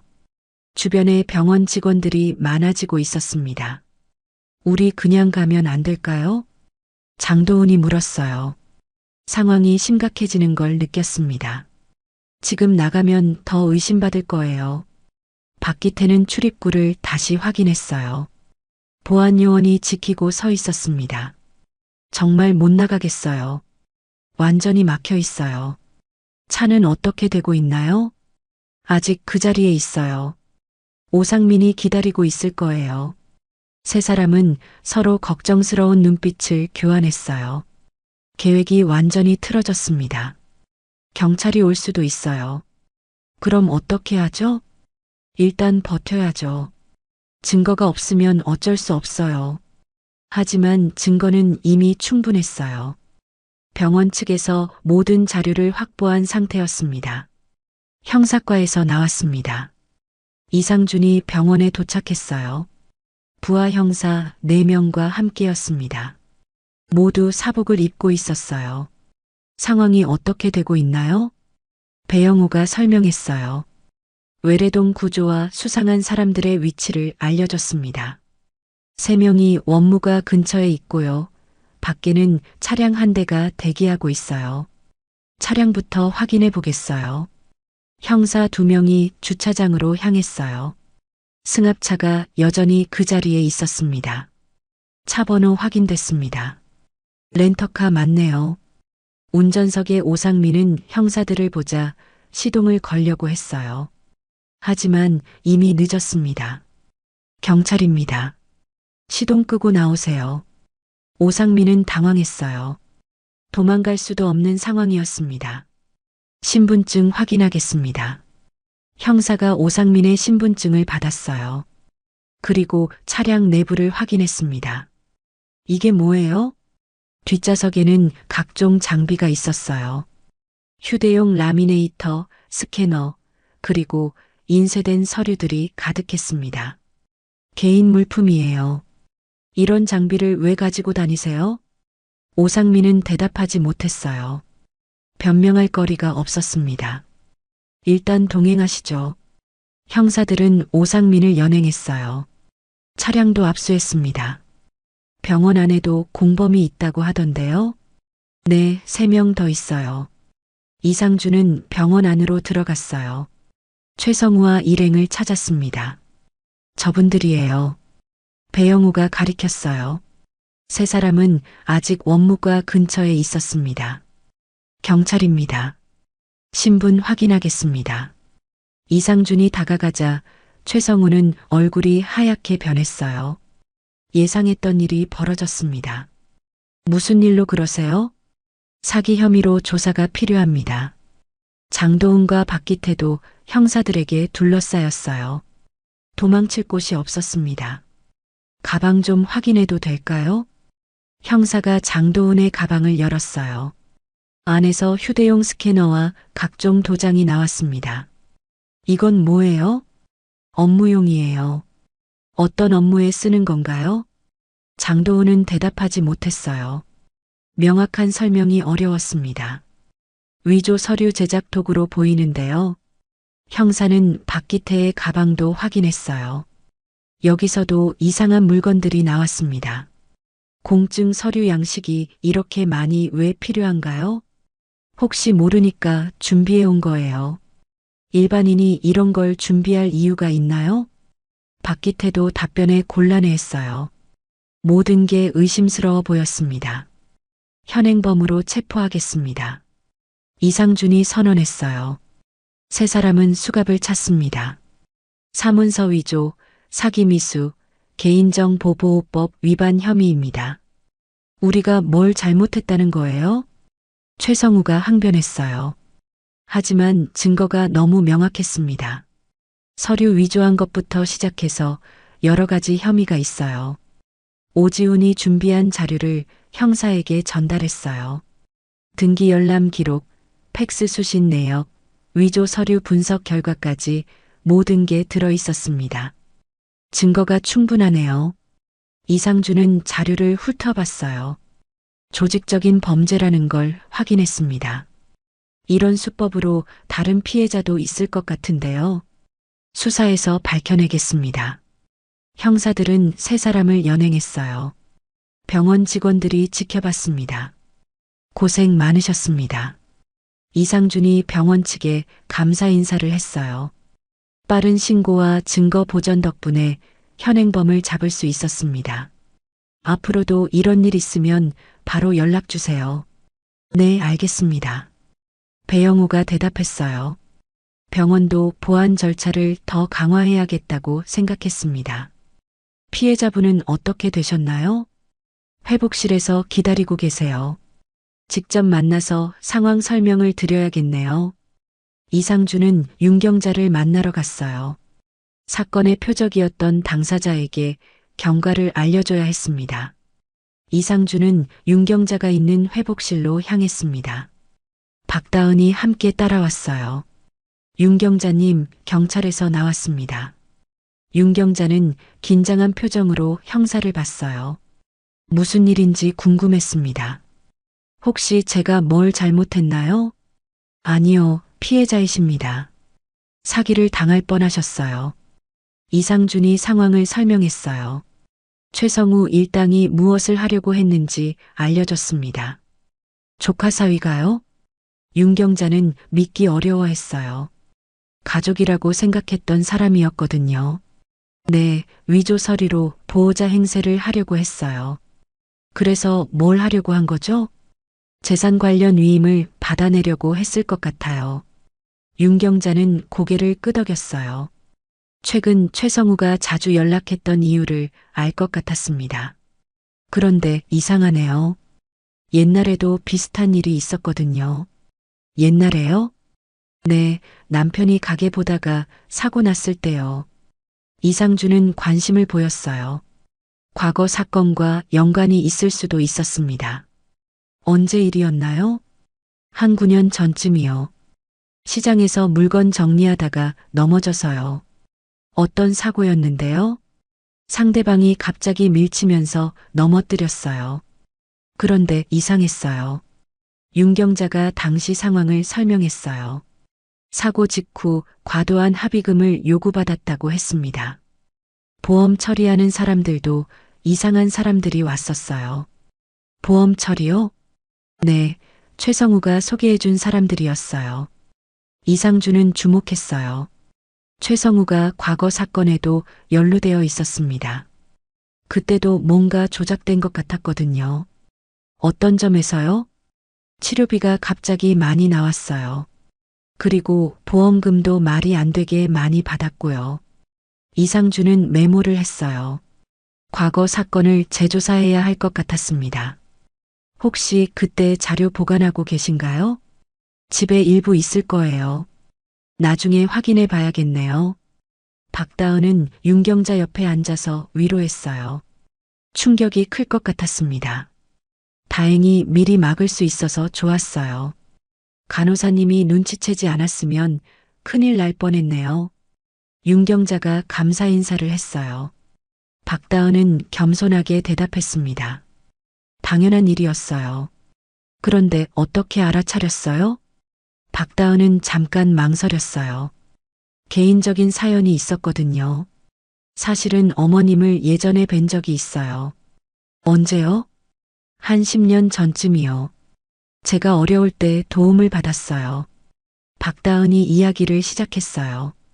간호조무사 교육을 받을 때의 일이었습니다. 그때 아르바이트 자리를 구하기 어려웠거든요. 아, 그때 그 학생이었구나. 윤경자가 기억해냈어요. 시장 근처에서 만난 학생이었습니다. 추천서도 써주시고 복지센터도 연결해 주셨잖아요. 그래서 간호사가 됐구나. 네, 어머님 덕분이에요. 박다은은 감사한 마음을 표현했어요. 그 도움이 없었으면 지금의 자리에 있을 수 없었습니다. 그래서 어머님 이름이 EMR에 뜨자마자 알아봤어요. 그래서 더 신경 써준 거구나. 이상준은 흥미롭게 들었어요. 과거의 선행이 현재의 도움으로 이어진 것이었습니다. 좋은 이야기네요. 외부에서 서류 요청이 많이 들어오길래 이상하다고 생각했어요. 박다은이 설명했어요. 평소와 다른 패턴을 발견한 것이었습니다. 비슷한 사례를 본 적이 있어서 더 주의 깊게 봤어요. 어떤 사례요? 작년에 다른 병원에서 있었던 일이에요. 고령 환자 대상 사기 사건이었거든요. 박다은은 동료 간호사들과 정보를 공유하고 있었어요. 그래서 패턴을 빨리 파악할 수 있었습니다. 그래서 오늘을 디데이로 설정하고 준비했어요. 디데이요? 네, 범인들이 실행할 날로 보고 대비한 거예요. 이상준은 감탄했어요. 병원 측의 대응이 전문적이었습니다. 준비를 정말 잘하셨네요. 팀워크가 좋았어요. 모든 부서가 협력했거든요. 박다은이 자랑스럽게 말했어요. 간호팀, 원무과, 법무팀, 보안팀이 모두 힘을 합쳤습니다. 앞으로도 이런 사건 막는데 도움이 될 것 같아요. 매뉴얼도 만들어야겠네요. 오지훈이 제안했어요. 이번 경험을 바탕으로 대응 지침을 만들자고 했습니다. 다른 병원과도 정보 공유하면 좋을 것 같아요. 정세영도 동의했어요. 지역 차원에서 대응해야 하는 문제였습니다. 경찰서에서도 홍보 자료 만들어서 배포하겠어요. 이상준이 약속했어요. 고령자 대상 사기 예방 캠페인을 벌이기로 했습니다. 윤경자님, 당분간 조심하시기 바라요. 네, 알겠어요. 혹시 이상한 연락 오면 바로 신고해 주세요. 이상준이 명함을 줬어요. 직통 번호가 적혀 있었습니다. 가족들에게도 상황 설명을 드려야 할 것 같은데요. 조카하고 동생이 있어요. 연락해서 오시라고 하세요. 윤경자는 전화를 걸었어요. 윤소라와 윤미자에게 병원으로 오라고 했습니다. 무슨 일이야, 이모? 윤소라가 걱정스럽게 물었어요. 목소리가 불안했습니다. 와서 설명해 줄게. 지금 바로 갈게요. 윤소라는 서둘러 병원으로 향했어요. 윤미자도 마찬가지였습니다. 가족들 오면 자세히 설명드리겠어요. 이상준이 말했어요. 가족 모두가 상황을 알아야 했습니다. 이번 사건으로 끝이 아닐 수도 있거든요. 더 있다는 얘기예요? 네, 조직적으로 움직이는 것 같아서요. 이상준은 수사를 확대하기로 했어요. 다른 피해자가 더 있을 가능성이 높았습니다. 윤소라가 병원에 도착했습니다. 얼굴이 창백했어요. 윤미자도 함께 왔습니다. 이모, 무슨 일이에요? 경찰에서 설명해 주실 거야. 이상준이 두 사람에게 상황을 설명했어요.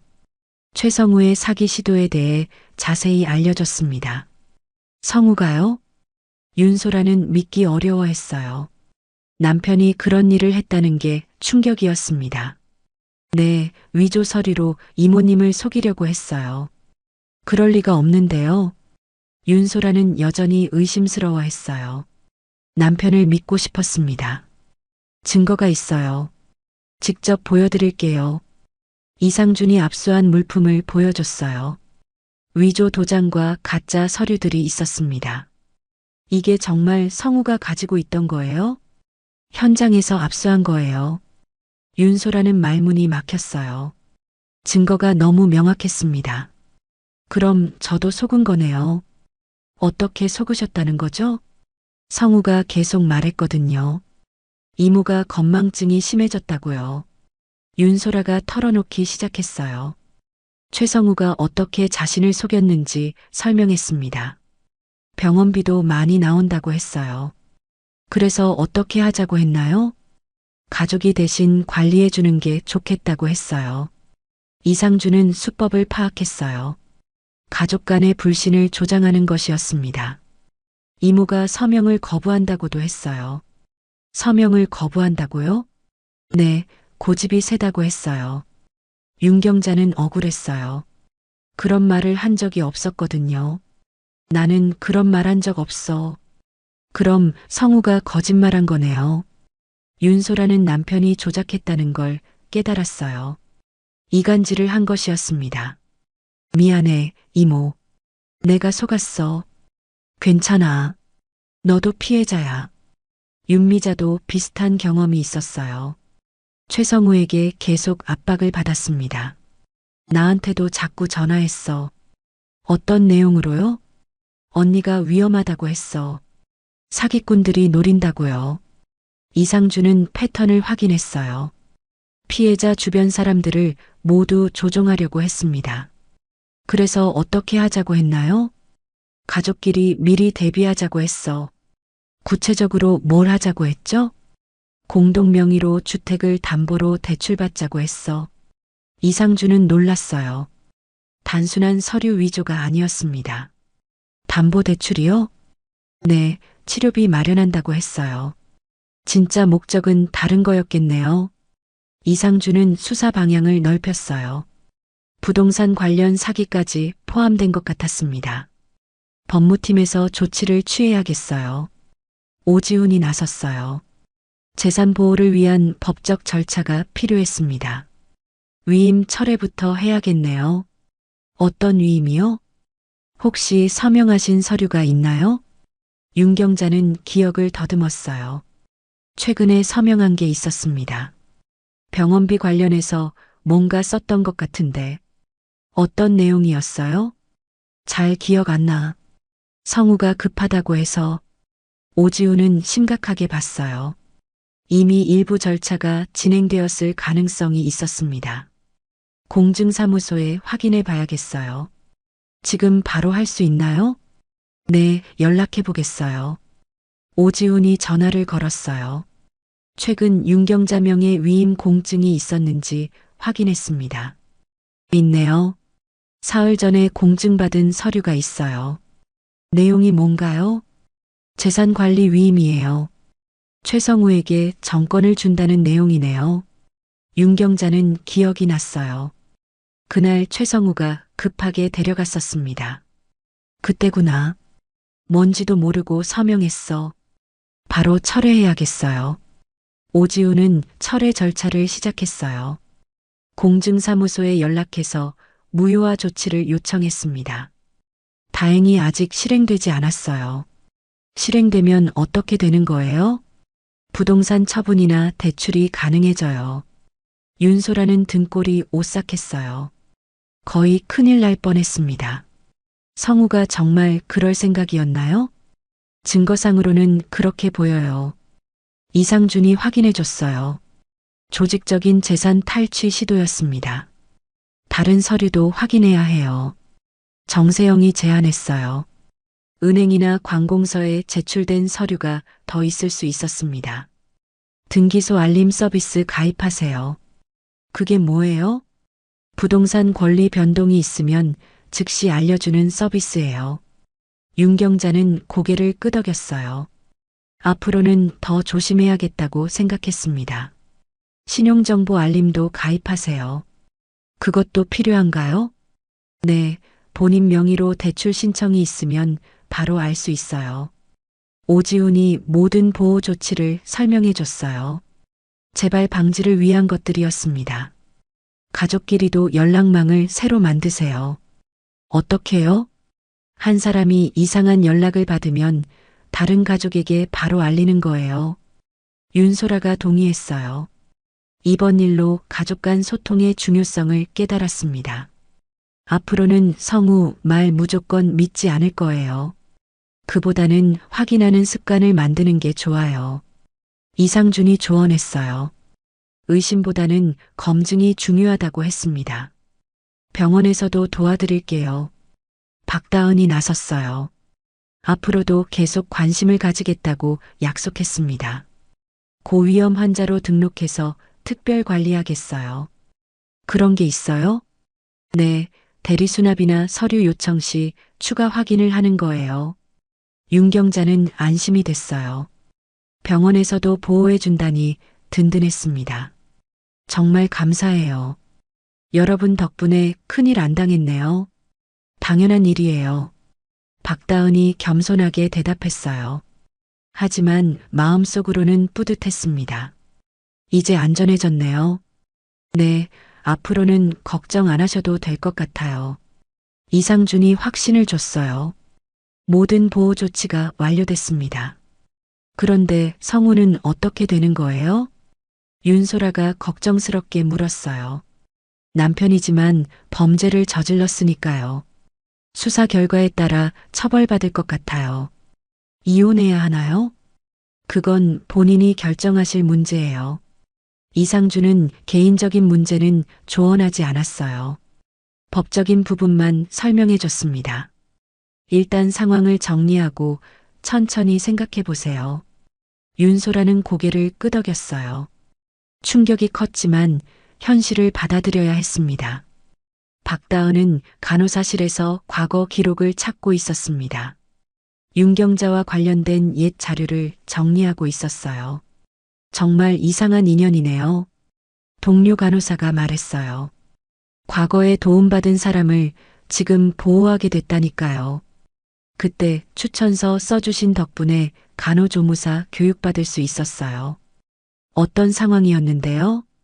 박다은이 당시 이야기를 했어요. 경제적으로 어려웠던 시절이었습니다. 아르바이트도 구하기 힘들었거든요. 그런데 어떻게 만나게 됐어요? 시장 근처에서 우연히 만났어요. 박다은은 그날을 생각해냈어요. 비가 오는 날이었습니다. 장사 정리하시는데 우산이 없으셔서 그래서 우산 빌려드린 거예요? 네, 그리고 이야기하다 보니 제 사정을 알게 되셨어요. 윤경자는 박다은의 어려운 상황을 듣고 도움을 주기로 했었어요. 복지센터 담당자도 소개해 주셨어요. 그래서 교육비 지원받을 수 있었구나. 맞아요. 그 덕분에 간호조무사 자격증 땄어요. 박다은은 그 후 더 열심히 공부해서 간호사가 됐어요. 모든 게 윤경자의 도움에서 시작됐습니다. 그래서 이름 보자마자 알아봤어요. 우연히 같은 병원에서 일하게 된 거네요. 정말 신기한 인연이죠.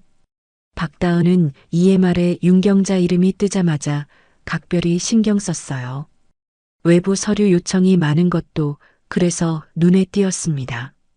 비슷한 사례를 본 적이 있어서 더 주의 깊게 봤어요. 어떤 사례였어요? 작년에 다른 병원에서 있었던 고령자 사기 사건이요. 박다은은 간호사 네트워크를 통해 정보를 공유받고 있었어요. 그래서 패턴을 빨리 파악할 수 있었습니다. 그래서 오늘을 디데이로 보고 준비한 거예요. 대단하네요. 정말 잘 대처하셨어요. 박다은은 혼자 한 일이 아니라고 강조했어요. 모든 부서가 협력했기 때문에 가능했습니다. 팀워크가 정말 좋았어요. 원무과에서는 이번 사건을 교훈으로 새로운 절차를 만들고 있었어요. 보호자 등록할 때 이중 확인하기로 했어요. 어떻게 하는 거예요? 신분증뿐만 아니라 가족관계 증명서 원본 대조까지 하는 거예요. 정세영도 사회복지 차원에서 개선안을 제시했어요. 외부 서류 요청 시 발신자 검증을 강화하겠어요. 구체적으로 어떻게요? 전화로 재확인하고 팩스 번호도 검증하는 거예요. 오지우는 법무팀 차원에서 예방 매뉴얼을 만들고 있었어요. 대리 수납과 위임 서류를 연계해서 보는 시스템을 만들겠어요. 좋은 아이디어네요.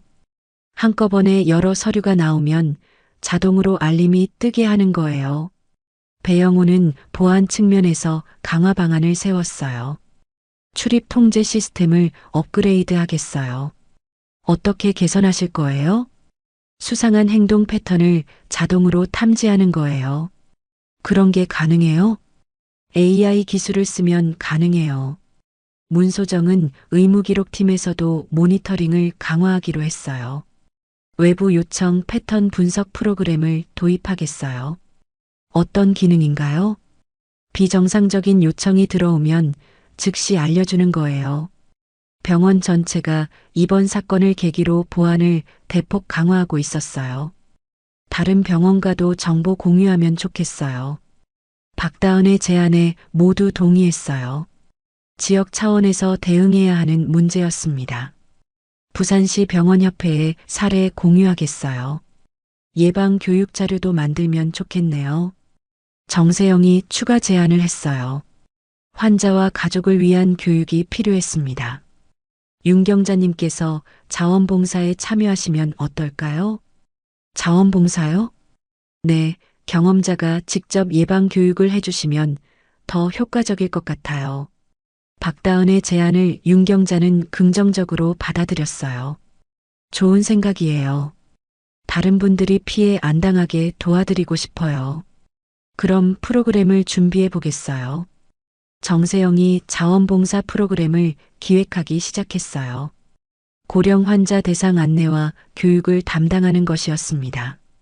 이번 사건이 좋은 교육 자료가 될 것 같아요.